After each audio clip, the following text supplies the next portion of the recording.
Oh, I guess we're live right now. Welcome to the block. It's a weekly blockchain show where we talk anything and everything about blockchain. Today we will have a continuation of our topic on tokenomics is not economics. That was our last week's topic. Anyway, the oh my goodness.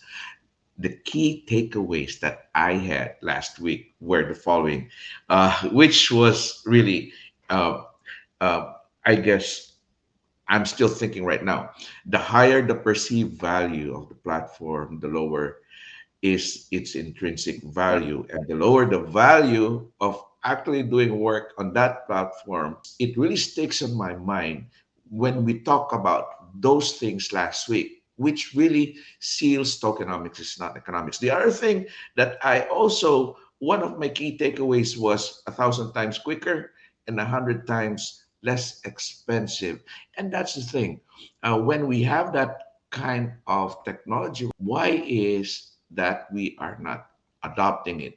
And we're going to discuss more about that. What's the other thing that I'm really interested was the, I think our guest already mentioned it. It's Noel's law of decentralization, where the first response of centralized government is to decentralize the platform, which is really doesn't gonna work. Anyway, our topic today is tokenomics and the nation states, how this new economic paradigm is developing. Welcome to the block.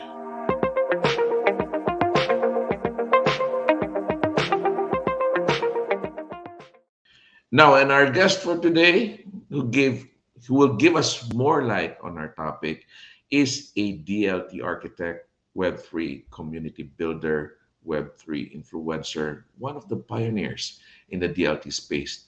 Our guest last week, please help me welcome Mr. Michael Noel. Michael, good morning. Good morning. Good morning. Good morning. Good morning. How are Oh, by the way, you? we're doing great. I mean, I don't know. Those things that I did mention really struck me, and I would love to talk more about that. We could talk more about that later. And by the way, please help me welcome my co-host here and one of our guests, Mr. Professor Johannes Del.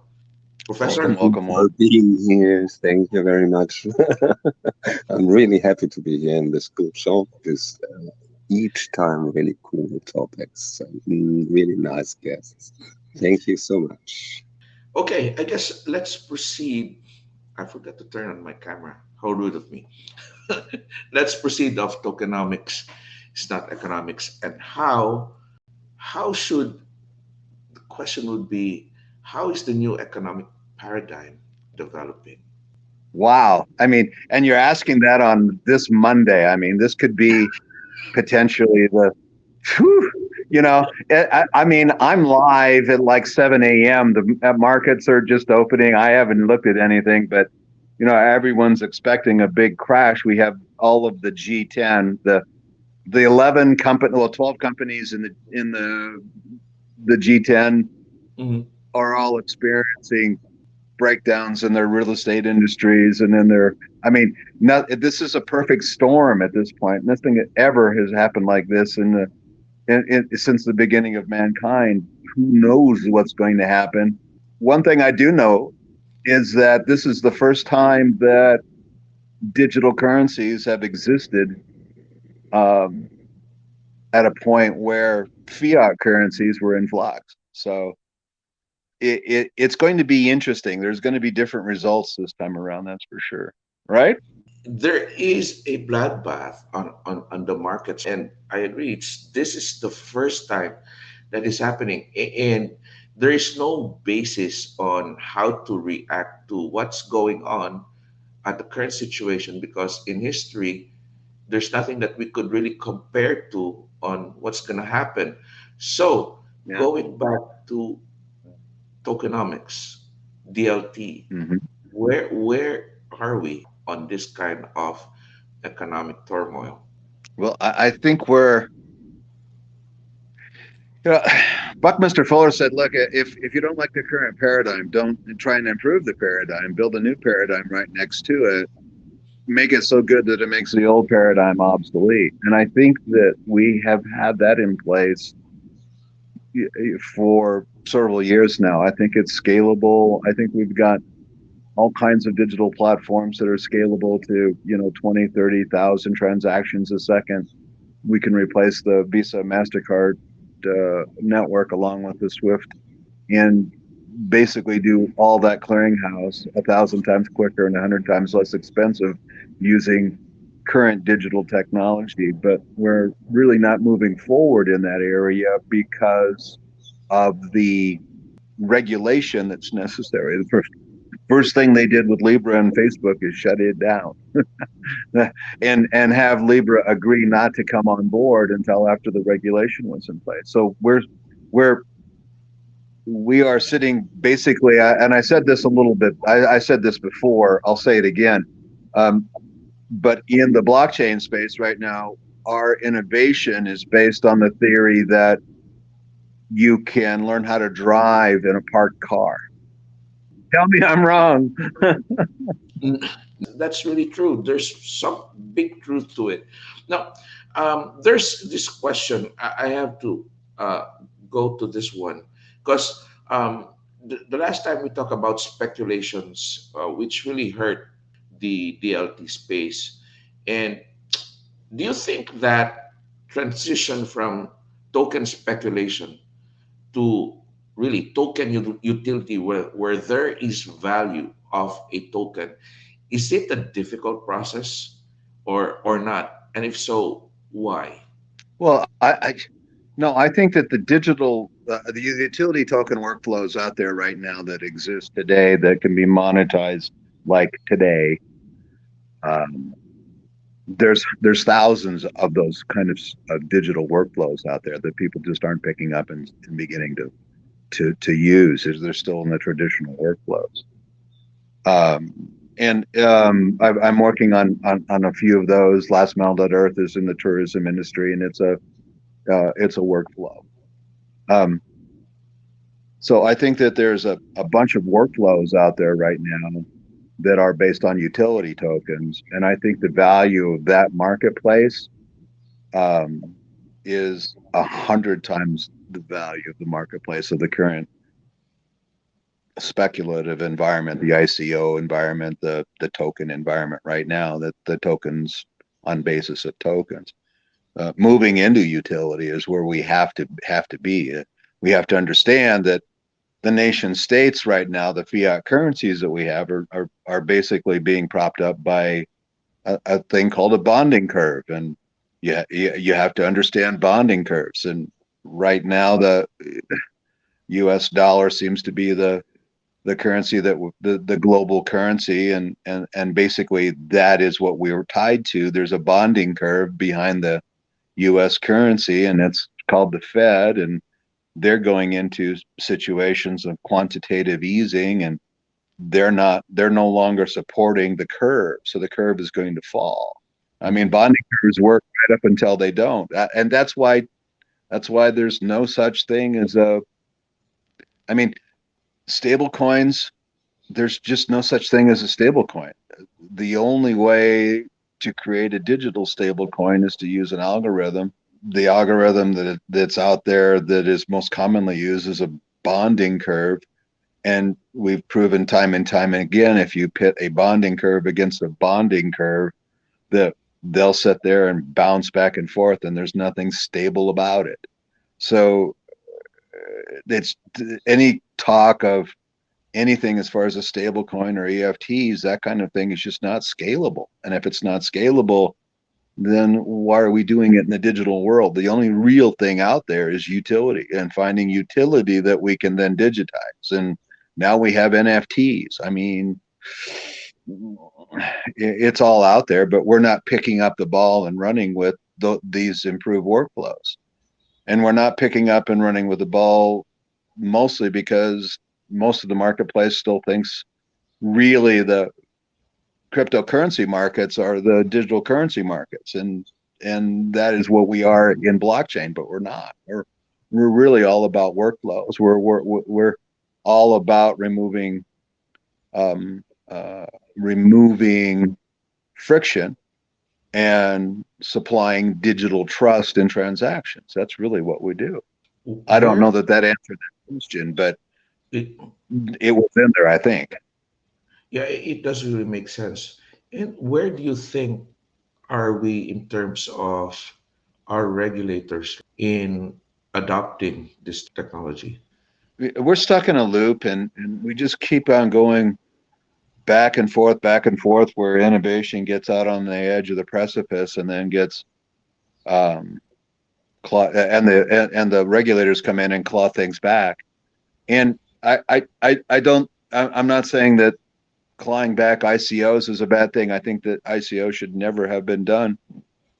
I thought an ICO was a security from the very beginning, and if you're a security in the United States, you should follow the regulations. Um, but I don't think we had a clear regulatory path to digital tokenization. I think we do now. And instead of embracing that technology, we're looking at that technology like it is the old ICO marketplace.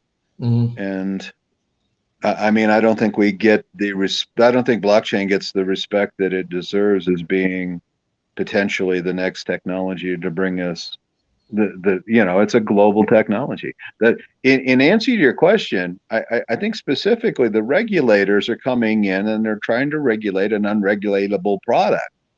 Correct. It's global.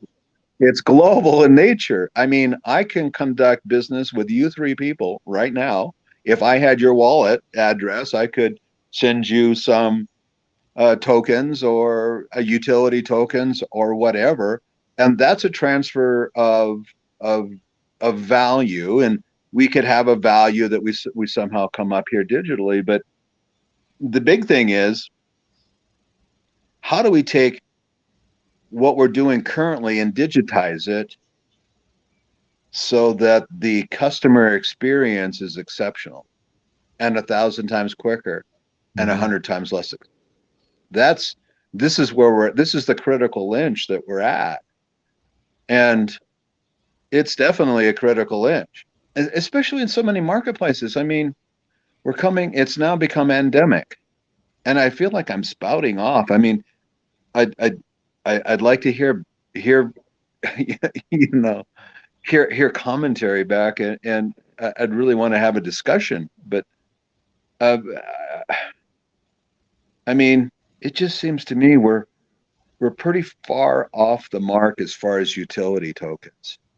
And the purpose of utility tokens is to take goods and services that we commonly conduct, like a cup of coffee at Starbucks, and how do we make that so that we don't have to use Visa, Mastercard, American Express, and have uh, at least two different nation states understand that we just bought a cup of coffee at Starbucks. And I'm not saying that the nation states in that process are bad, but I am saying that is it necessary?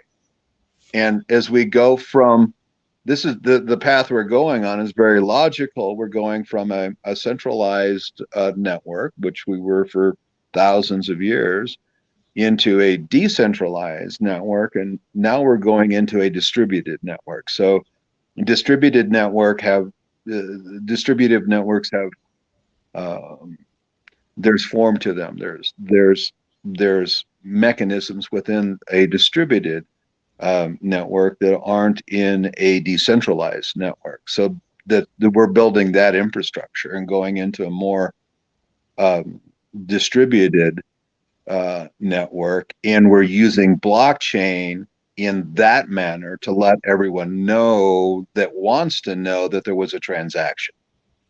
So if you want to know, it's public. You just have to go see. Hmm. And that's in a distributed network where you don't necessarily have to publish. I mean, I think it's wacky that I did a trace route the other day and I went to Yahoo, and for some reason, um, I was going into, I can't even remember where it was, someplace in Russia.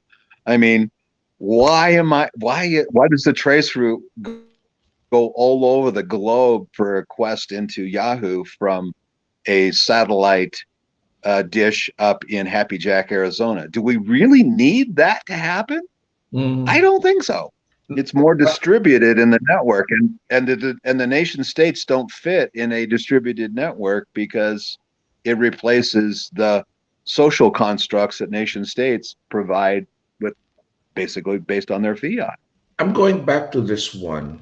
One of the bottlenecks, I guess, in having transactions on a distributed community or decentralized is the gas fees or transaction fees.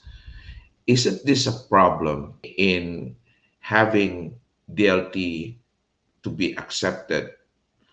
Because if the gas fees are way too high just to buy a coffee in Starbucks for a $5 worth coffee, and you use Ethereum blockchain, which is what, 30, I don't know, $30 gas fees, it doesn't really make sense.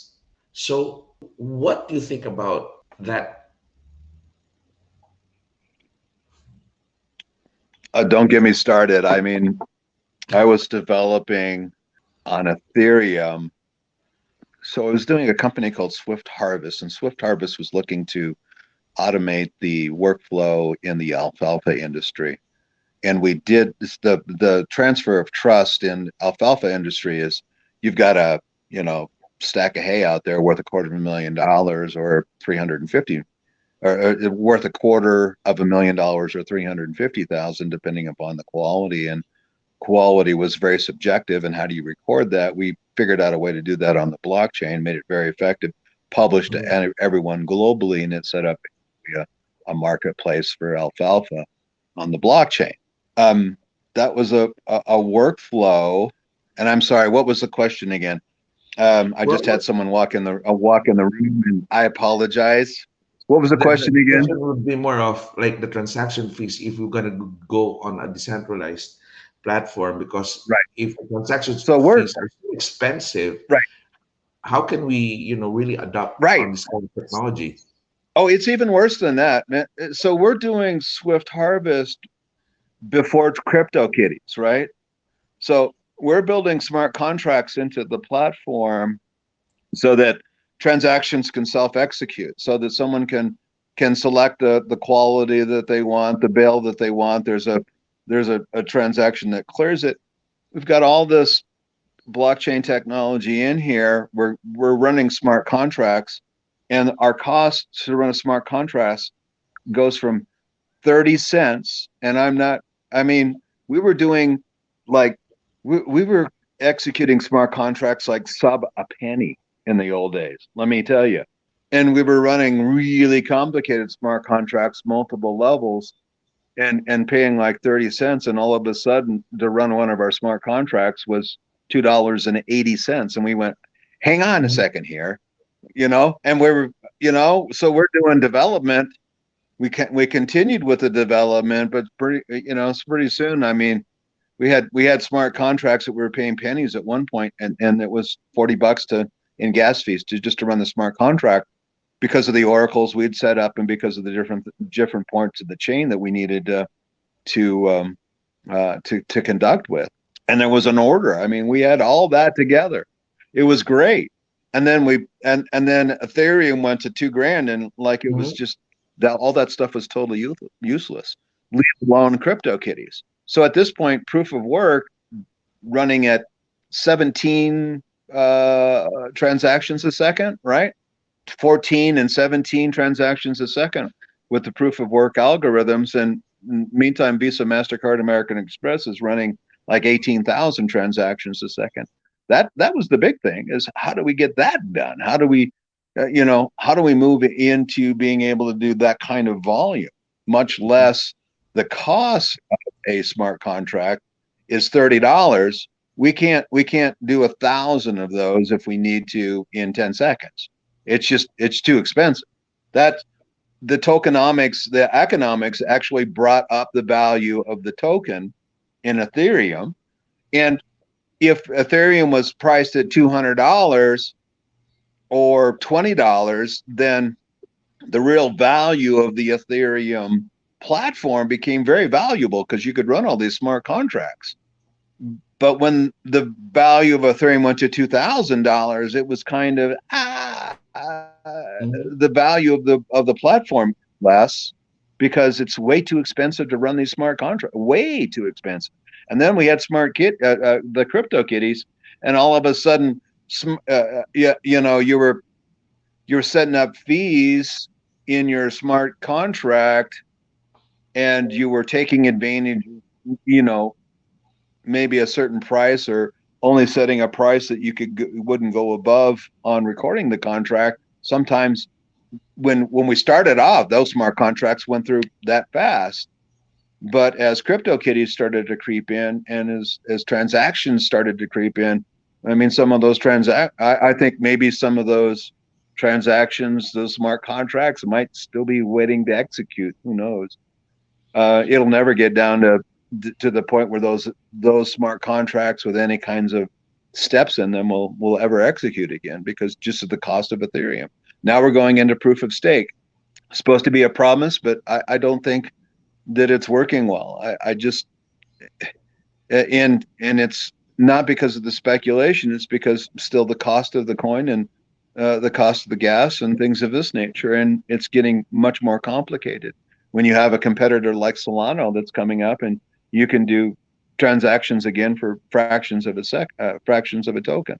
I think Mhm. one of the things that we're in tokenomics that we don't talk about is the different kinds of consensus algorithms. There's a public consensus algorithm, there's a private consensus algorithm, and there's a community consensus algorithm. And uh, your transactions, are they community transactions? Do they really need proof of stake? Mhm. Again, that speaks into a more distributed network where you have nodes within your network that are distributed that take care of that kind of infrastructure questions. Professor Yanis, you want to add or you want to ask something, please? Yeah, and it means I fully agree. On the other hand, it needs some staging. There was the approach of sharding and stuff. I think it's Yes, referred to. So it really belongs to how the mapping will be lately. Because if, for example, if you buy a house or something, the fee of $30 is nothing. Um, if you want to pay coffee, that for sure is an issue. So I think it's a more dimensional question.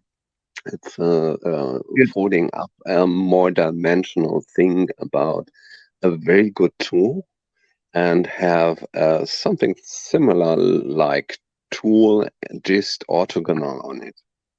So I don't think this is in the long run and the technical approach a real big issue.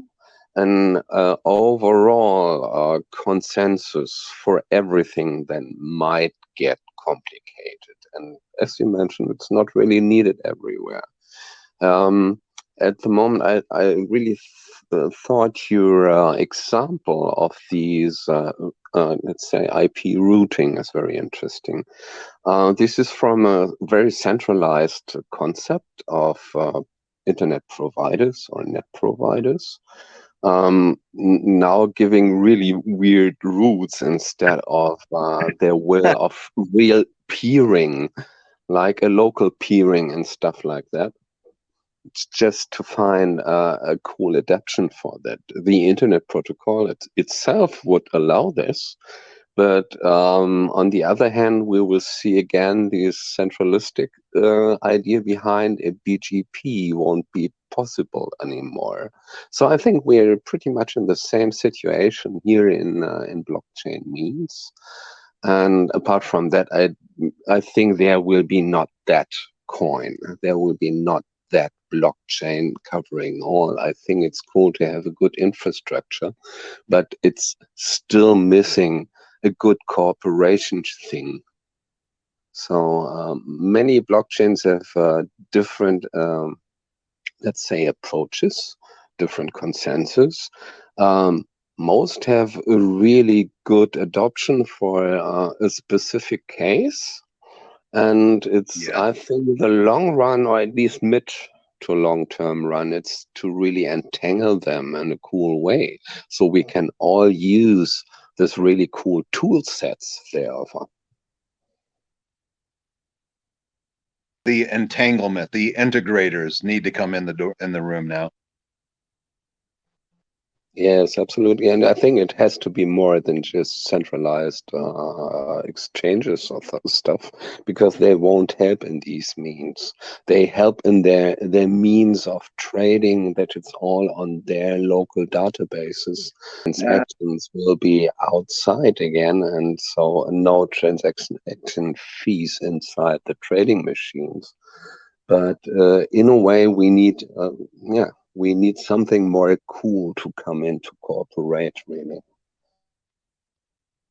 Yeah, that and enter the metaverse, right? Now we have the metaverse gives us the tool to be able to connect uh, things in the real world with things in the digital world. Yeah, absolutely agree. Where are we at with regards to metaverse? May I? I think Doc Wolf had a good one, like these first, second, and third abstraction layer. Yeah, I see it still as a dimensional thing. Mhm. So we're approaching a new dimension, carrying all problems from the old dimension with it.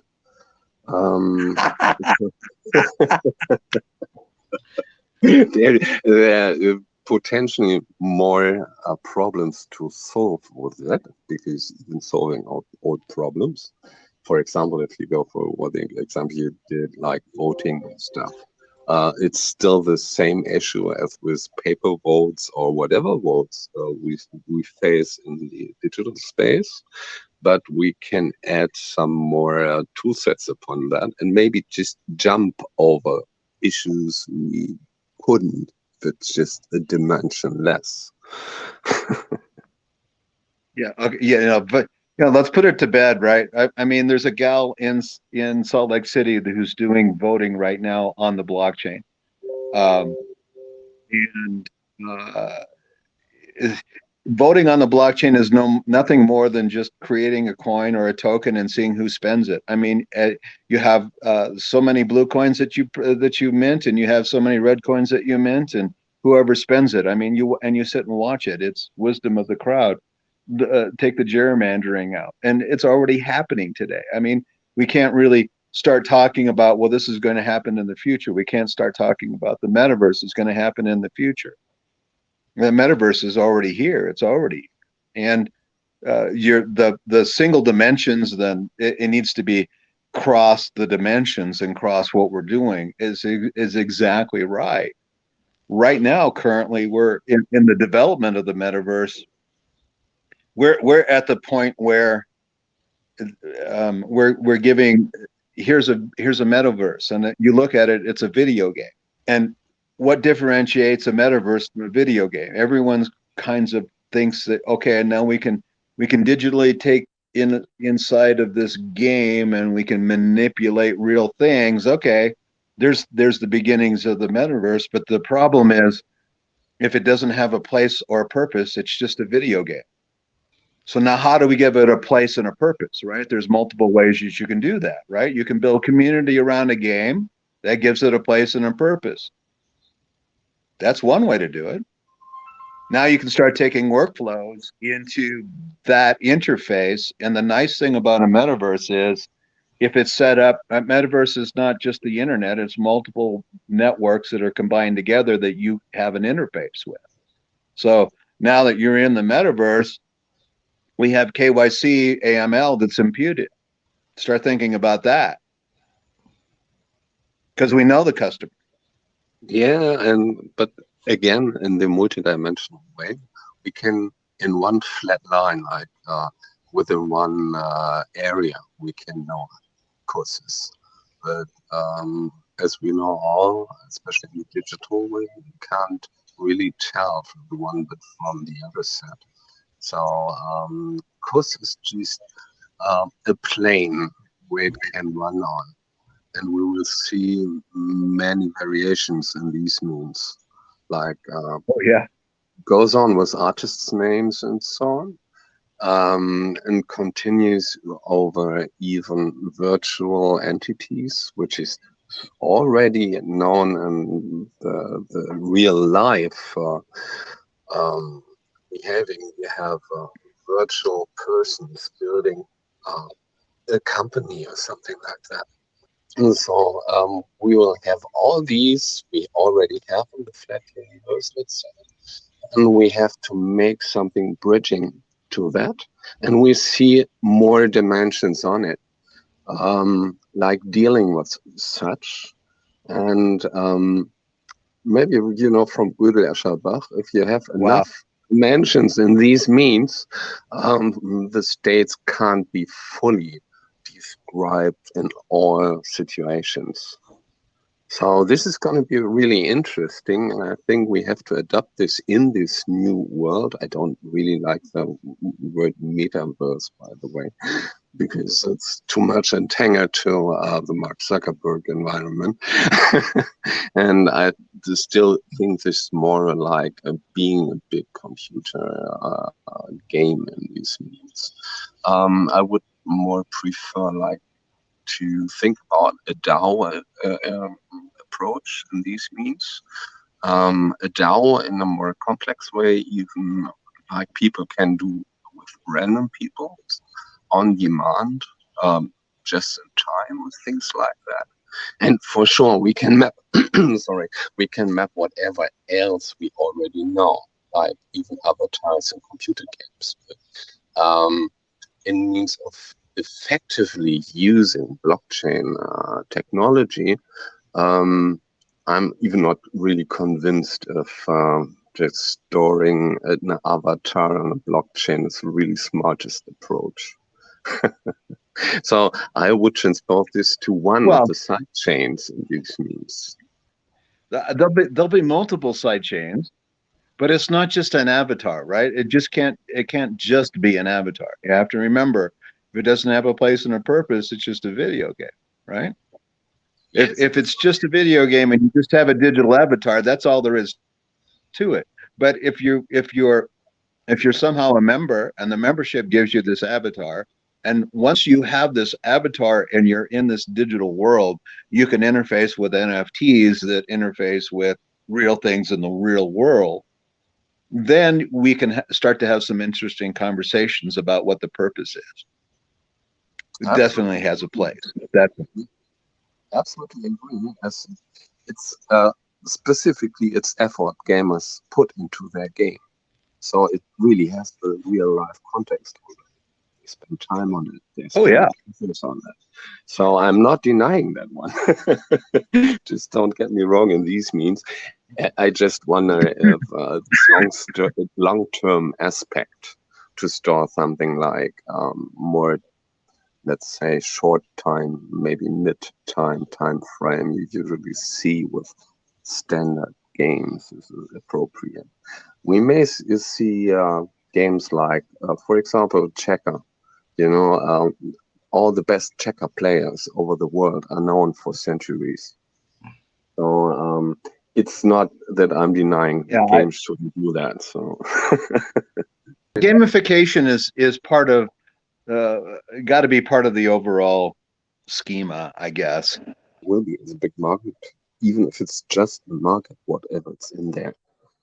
So it has its part. I'm not against it. So just was wondering we can do more smarter things with it, and we should do smarter things. You guys were breaking up, and there was definitely some lag in there. Do we still have that issue? Yeah, there's still a lag. So I turned off my camera. I don't know if you could Yep. you could hear me. Oh yeah, I can hear you. Can you hear me? Yes, Okay. yes. All right. And Well, do centralized finance and Web3 represent the future of tokenomics? no. Why is that? Why do you think so? Centralized finance. There's no such centralized finance. So um, there's no such thing as centralized finance in a decentralized world. I used to say that, look, in the future, I used to, I used to do like four blockchain meetups a month in Phoenix, Arizona, 2017, 2018. And at that point, I used to tell people, look, in the future, there's going to be two different economies. One of them will be fiat, one of them will be digital, one of them will grow, and one of them will shrink. That's what I used to say. I can't say that anymore. Here's what I can say. Look, there's two economies. One's digital, one's fiat. One's shrinking dramatically in its value, and one's growing dramatically in its value. There's going to be no centralized finance. Centralized finance will exist, continue to exist, but it's going to continue to exist in its fiat environment. There's totally appropriate to have fiat environments and to have nation states, things of this nature. If I want to conduct business with someone in Russia, if I want to conduct business with someone that's in Alaska, if I want to conduct business with someone that's in Mexico, if I want to conduct business with someone that's in Jerusalem or Argentina or Egypt or Syria, I can do that. They can't stop me from doing that. It's digitally possible to do that. How do the nation states deal with that? That's the problem, right? Right. How does It's the not. United States deal with decentralization? That's the problem. And the issue there that speaks to the centralized banks, or the centralized banks going to be the answer to W3? No, peer-to-peer happens in W3, right? We're in a network, we're in a metaverse, we're members. KYC AML is known inside the metaverse. And because you're a member in our network, and I can view the entire network, I know there's only one of you that's in the network. So it's Byzantine fault tolerant in the mechanisms. It's also membership. A metaverse is a membership. So there's some things as far as legal that gets us into a situation where we can do things on a more peer-to-peer basis, member to member. Lots of things that are decentralized in W3 that have nothing to do with centralized banking, the SWIFT network, or the clearinghouse. That takes 3 days, and you have trepidation for 180 days on any transaction because it can be reversed. So currently you pay Visa, MasterCard, American Express 2.9% of any transaction plus 20 cents to conduct this transaction, and in return for paying this extra fee, we're going to give you heartburn for the next 180 days, having you guess on whether or not we're going to reverse this transaction, is the current paradigm. And it takes 3 days to clear. And it takes 180 days for you to for it to be solid. When blockchain, if you're recording it on Solano, for instance, you can do a transaction on Solano for 0.00031 cents. So you can record that transaction on the Solano. It can happen almost instantaneously and be done. And that's more than 100 times quicker and 100 times less expensive. And those workflows now are being built within metaverses and within communities. And those workflows are the ones that are going to survive into the next paradigm because they're low friction and they really focus on the customer experience. CX is, we're coming out of a pandemic, guys, and we're moving into a realm where people are coming back into restaurants. People are beginning to travel. People are beginning to do different things, right? And we go out and we sit down at a restaurant and we wait 45 minutes before the waitress can get to us. And we are so thankful that there's a waitress that's going to get to us and maybe serve us food sometime in the next week or two. And we're standing up and we're shouting hooray at the top of our lungs. This is going to continue for a while. We're going to be able to really get out there and begin to do the things we used to do. Go to movies, right, where there's big lines, and go to events, and go to concerts. Concerts are coming back. All these kinds of things are coming back. They're all going to have ramifications. the customer service that's there is horrible. If half the stuff that happens out there in the customer service world had happened in 2017, 2018, 2019, it'd have been on every single radio station out there that there was horrible service out here. I mean, there'd have been a social media upheaval about the lack of real customer service out there in 2017. And fast forward into 2022, and we're going, hooray, there is a waitress that may wait on us. At least there's somebody serving us, right? Exactly. This is the honeymoon period, right? This is where we're at. We're in the honeymoon period, and it's not going to last forever. And when the honeymoon period ends, customer service is up for grabs. And these people that have metaverses in place, that have memberships, that have basically zero friction and peer-to-peer transactions in an environment that is safe and secure, where KYC AML is imputed, right? KYC AML is a service. I mean, these are going to be customer experiences that are going to be far superior, that are 1,000 times quicker and 100 times less experience. And these are the workflows that are going to really take us into the next realm. And it's not going to be centralized finance or DeFi that works in that background. It's all going to be peer-to-peer. Although DeFi is definitely, I mean, when we look at metaverses, we look at several different opportunities. Medical is one, right? Where the patient comes on board onto a medical campus and is automatically registered as a patient, and there is a flow where that patient can access the app and understand where to go.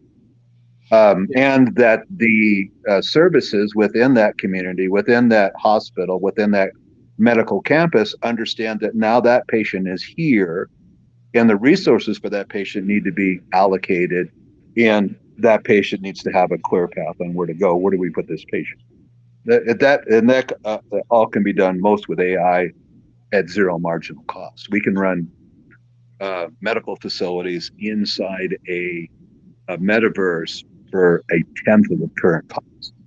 The workflows in the medical industry are just so antiquated.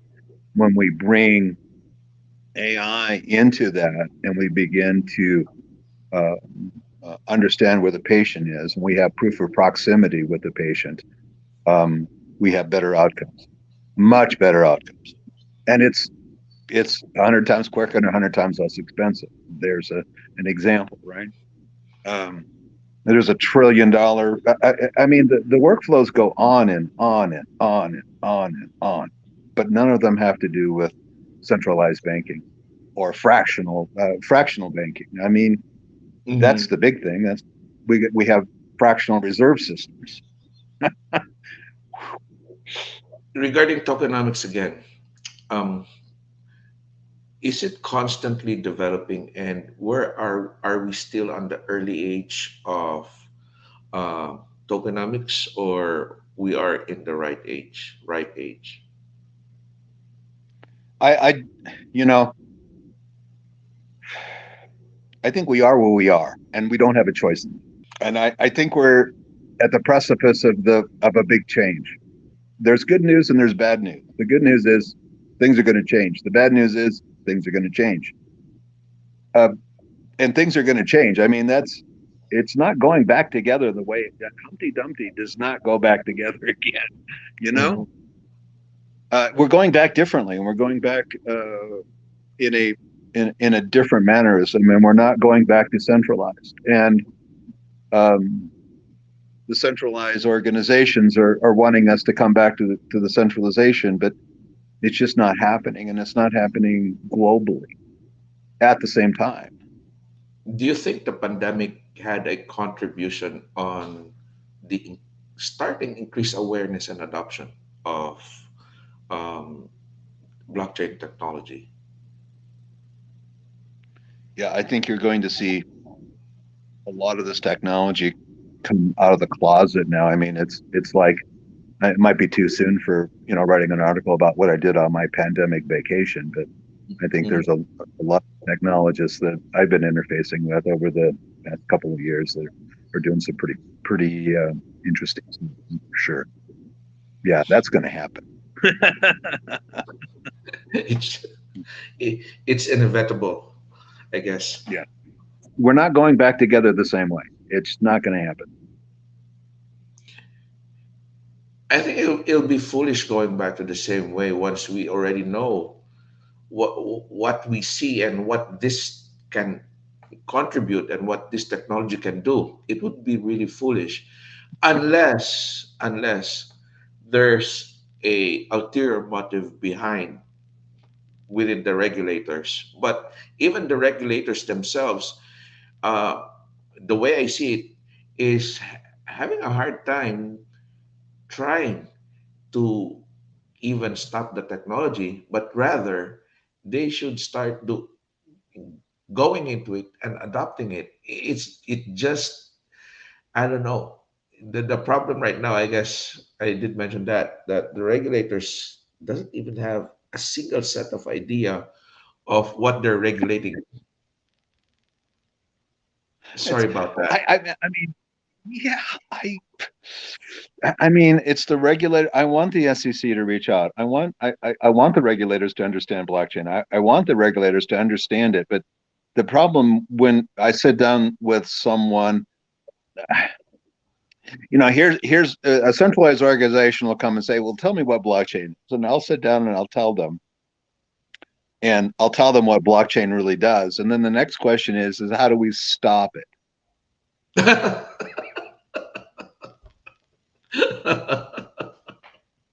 Right? You can, And you can't, right? So right? the regulators are trying to regulate something that is already bigger than they are. And we're trying to regulate something that is digital based on fiat laws. And we're judging, what happens in the results based upon our fiat laws, which are antiquated. Um, I've got a book that's about this thick that tells me how to live my life. It's called the Bible, right? And Uh-huh. if I want to know how to pay my taxes, I need a room full of paper that I need to read. It's so true when you did mention about the regulators using the fiat. It's so antiquated, the rules in regulating decentralized platforms. And I guess for the future of humanity, this is the way to go. I, If here it is, right? The bottom line is if a regulator um, wants to outlaw bribery, right? We have to write laws so that we're going to get rid of bribery, and there's a bunch of laws that we're going to write. There, we're going to spend billions of dollars, countless lives are lost. I mean, we're just going to debate this, and we're going to come up with something that is going to work. It's not going to work. It'll never work. You'll never going to unless you do what a blockchain. If I'm a blockchain guy and I want to get rid of bribery, the way that I do that is I go, okay, from here on out, it's legal to take a bribe, but it's illegal to give a bribe. And they're digital transactions, so we understand who's giving. Bribery just ended. hmm.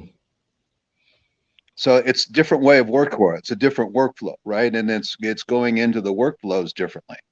You're not going to get a politician to do that for bribery because they're the ones that are usually getting the more beat up. But uh,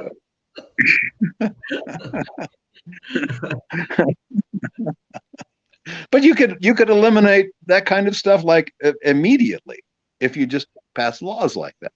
But the people that are taking advantage of that at the detriment of the general public, that and never mind, I'm not going into that. Let's get back to tokenomics is not economics and how the nation states are veering from the fact that they're trying to regulate an unregulatable. It's Hmm. a digital peer-to-peer system that's out there, and instead of regulating it, how do we build a system that takes advantage of these new tool sets? We're moving into the third industrial revolution where we have to start building out renewable energy systems. We have to start thinking about autonomous transportation. Um, And how do we incorporate autonomous transportation in the value proposition for metaverses, right? Right. And that's digital. It has to be blockchain. We only have a couple of minutes. Maybe we could try to answer this. If you could answer this as quickly as we can. Um, Sure. I think we already answered this, but we could go more specific on this. What does tokenomics bring to nation states and the people living within them? Depends on the nation state. If you're talking about one of the nation states, it's in MENA, where there's, banking the unbanked in MENA, and and the unbanked, 80% of the unbanked have access to a cell phone. That's so that nation state moving into that kind of a decentralized metaverse with tokenomics, and we bring social, is completely different than in the United States, where there's an incumbent platform that we're Mhm. displacing. And I mean, one nation state's going to react differently. That Venezuela, who would have thought that at one time Kurdistan would have been the global leader in blockchain? But at one point they were. How did that Mhm. happen? And why is the United States becoming a third world nation? So the third world states, the nation states act differently depending upon first world problem, second world problem, and third world problems. This blockchain solves third world problems a lot easier than it does anything in the first world. The first world is still chained to what is working with them, which is a centralized platform, and they have a hard time trying to let go of it. Unlike the Well, developing nations, the third world countries, they are more flexible and more adaptable on our technology that would definitely bring them to uh, you know for development. some of the things that are happening in MENA and in Africa, some of the things that are happening, currently in the Ukraine. Next question: to what extent does implementation of token economics in a nation state carry with it certain dangers? Yeah, I think we discussed that. It depends upon which nation state we're speaking of and Mhm. how it affects the current economic paradigm. I mean, we're set in a economic paradigm that was put in place by Richard Nixon, mid '70s, where we went off the gold standard, and now that bonding curve is slowly coming apart, and the economy, we're going to be losing 50% and 60% and across the board in real estate and in stocks, most probably. Some people say more than that. I mean, it's not a very stable environment we're in. Different situation in the United States on how do we begin to have an alternative situation in place where we can bank the homeless, where we can bank the unbanked, and how can we get to a point to where we're not investing a taxable gain in a cup of coffee at Starbucks. Time really flies on this kind of discussion, and we are an hour of our episode. And I would like to thank you, Michael, for being here, Professor Yodo, and I'll give the whole floor to you, Michael, on your final thoughts on our discussion about tokenomics, not tokenomics, and the future of tokenomics.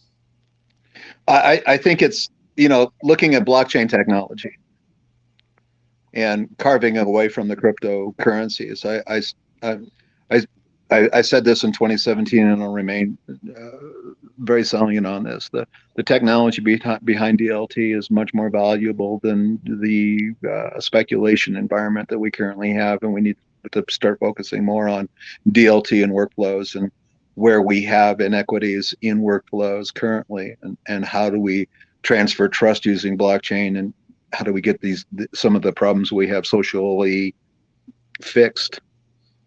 Um, uh, Lots of things going on. Lots of things going on, and I don't know where it's going to end. I know that tokenomics is not economics, and when we look at economic theory and apply that to tokenomics, that's what most nation states are doing currently, and it's just not going to work for them long term. It's not scalable solutions. I think we just went over the hour mark, so Yes, we did. Went to the 1 hour mark. Thank you so much, Mr. Michael Noel, for being here again. And we would like to have you on our next episode. hey, we'll see you next week. Yeah, it would be cool. Thank you. Okay, bye bye. See you next week. Bye bye, guys. And this is brought to you by ICORBP, the block. Sorry. This blockchain continuing education program is brought to you by our major sponsors: HTMLCoin, utility coin beyond the hype; Althash University, your online school in the fourth industrial revolution; Libra Codes, take control on your NFT creation; and Credence Hub, verified credentials, anytime, anywhere. We also would like to thank our partners,